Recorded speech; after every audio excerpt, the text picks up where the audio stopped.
Marcos capítulo 2, versículos 1 al 12.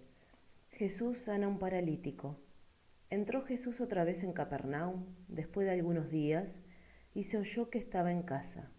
E inmediatamente se juntaron muchos, de manera que ya no cabían ni aun a la puerta, y les predicaba la palabra. Entonces vinieron a él unos trayendo un paralítico, que era cargado por 4, y como no podían acercarse a él a causa de la multitud, descubrieron el techo de donde estaba, y haciendo una abertura bajaron el lecho en que yacía el paralítico. Al ver Jesús la fe de ellos, dijo al paralítico: Hijo, tus pecados te son perdonados.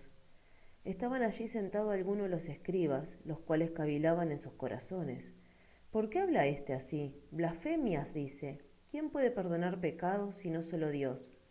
Y conociendo luego Jesús en su espíritu que cavilaban de esta manera dentro de sí mismos, les dijo: ¿Por qué caviláis así en vuestros corazones? ¿Qué es más fácil decir al paralítico: tus pecados te son perdonados? ¿O decirle: levántate, toma tu lecho y anda? Pues para que sepáis que el Hijo del Hombre tiene potestad en la tierra para perdonar pecados. Dijo al paralítico: a ti te digo, levántate, toma tu lecho y vete a tu casa. Entonces él se levantó enseguida, y tomando su lecho salió delante de todos, de manera que todos se asombraron y glorificaron a Dios, diciendo: nunca hemos visto tal cosa. Marcos capítulo 2, versículos 13 al 17. Llamamiento de Leví. Después volvió a salir al mar, y toda la gente venía a él y les enseñaba. Y al pasar vio Leví, hijo de Alfeo, sentado al banco de los tributos publicanos, y le dijo: sígueme. Y levantándose le siguió. Aconteció que estando Jesús en la mesa en casa de él, muchos publicanos y pecadores estaban también en la mesa, juntamente con Jesús y sus discípulos, porque había muchos que le habían seguido. Y los escribas y los fariseos, viéndole comer con los publicanos y con los pecadores, dijeron a los discípulos: ¿qué es esto?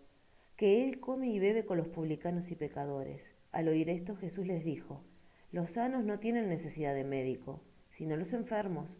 No he venido a llamar a justos, sino a pecadores. Marcos capítulo 2, versículos 18 al 22. La pregunta sobre el ayuno. Y los discípulos de Juan y los de los fariseos ayunaban, y vinieron y le dijeron: ¿por qué los discípulos de Juan y los de los fariseos ayunan, y tus discípulos no ayunan? Jesús les dijo: ¿acaso pueden los que están de bodas ayunar mientras está con ellos el esposo? Entre tanto que tienen consigo al esposo, no pueden ayunar. Pero vendrán días cuando el esposo les será quitado, y entonces en aquellos días ayunarán. Nadie pone remiendo de paño nuevo en vestido viejo, de otra manera el mismo remiendo nuevo tira de lo viejo y se hace peor la rotura. Y nadie echa vino nuevo en odres viejos, de otra manera el vino nuevo rompe los odres y el vino se derrama, y los odres se pierden, pero el vino nuevo en odres nuevos se ha de echar. Marcos capítulo 2, versículos 23 al 28. Los discípulos recogen espigas en el día de reposo. Aconteció que al pasar él por los sembrados un día de reposo, sus discípulos andando comenzaron a arrancar espigas. Entonces los fariseos le dijeron: mira, ¿por qué hacen en el día de reposo lo que no es lícito? Pero él les dijo: ¿nunca leíste lo que hizo David cuando tuvo necesidad y sintió hambre? Él y los que con él estaban. ¿Cómo entró en la casa de Dios siendo Abiatar sumo sacerdote y comió los panes de la proposición, de los cuales no es lícito comer sino a los sacerdotes, y aún dio a los que con él estaban?